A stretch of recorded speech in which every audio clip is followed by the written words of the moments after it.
Okay, so this is the site befunky.com. So if you type into your address bar www.befunky.com, you will then come to the page where you can edit your photos. So if you click on Edit Photos, it will bring you into the next part of the screen where you can click on Upload and click on My Computer. And in your My Computer, navigate to where your images are and choose one of those and click Open. It then comes into the editor space. Within the editor space, we're going to look at the essentials, especially the exposure, where you can use the brightness and the contrast to edit your photo. Okay, you'll see this area here get very bright. There's also a highlights, a shadows, and a fill light, and there's a brush option. Okay, so if I take the brightness up to the right, it gets a little bit brighter. Remember, if you want to confirm this, that you have to press apply. The next thing we're going to go into there is color. So in the colors, there's hue, saturation, and temperature. The hue is the color spectrum. The saturation is the strength of the color, whether it's got a lot of color or if you're taking color out. And your temperature is actually to do with your white balance. It's your color temperature. Remember as well, if you want to keep this, to actually hit apply. The next thing that we're going to look at is color mixer. This is the equivalent of your color balance in Photoshop. So this is where you have your red, green, blue sliders. And the opposite of RGB, which is red, green, blue, is CMY, which is cyan, magenta, and yellow.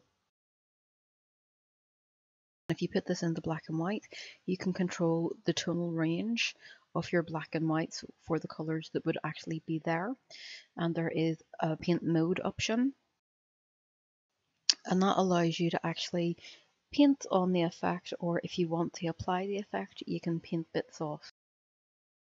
Okay, so at this point here, we're adding into the effect, and I'm using quite a small brush. It's going to take me a fair while with that size of a brush, so let's increase the brush size slightly. And by increasing the brush size, it allows me to cover a lot more of the image more quickly.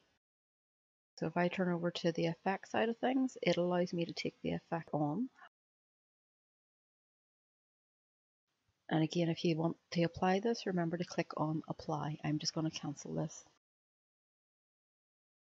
Okay, so if we go to sharpen, that allows us to make the image a bit more crisp by taking the slider to the right. And if you look at your image as you let go of the slider, you'll see that it does sharpen up. And if you take it down to the left, it unsharpens. Be very careful with this.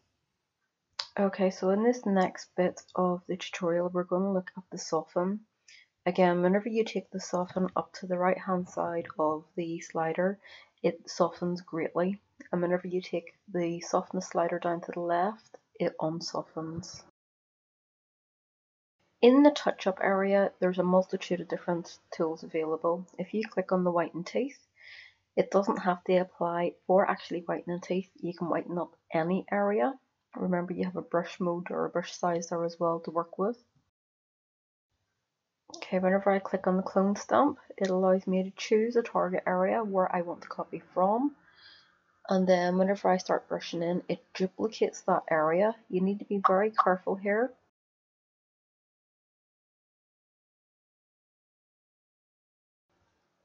And the reason why you need to be careful is because of the tone. We're painting in a very bright area into what should be a dull area. So I'm going to cancel that. Okay, the next bit that I want you to have a look at is the frames area. It's the fourth icon down on the left hand side. These are frames that can be automatically applied to your artwork, and there's many to choose from. If you see frames that have stars on them, those are for purchasing. They're not free, but there are plenty of other free ones there for you to experiment with. Remember as well, whenever you click on a frame, that you have to click on apply. You can't just land on it and expect it to apply automatically. Okay, if we go from there down to the textures, okay, you can apply light effects, you can apply different types of textures. Look at the blend mode options because it's how those interact with the pixels underneath that can be quite interesting. To save an image, click on Save. You're going to save it to your computer and then click on the Save button at the bottom, which brings up your dialog box. Increase the quality of the JPEG to 10, the optimum quality, and click on Save again. At this stage, it'll ask you where you want to save it. Save it somewhere safe on your computer, give it a meaningful name, and click on Save. Whenever the Google Options Applications comes up, it's safe to switch this off, and that's the image saved.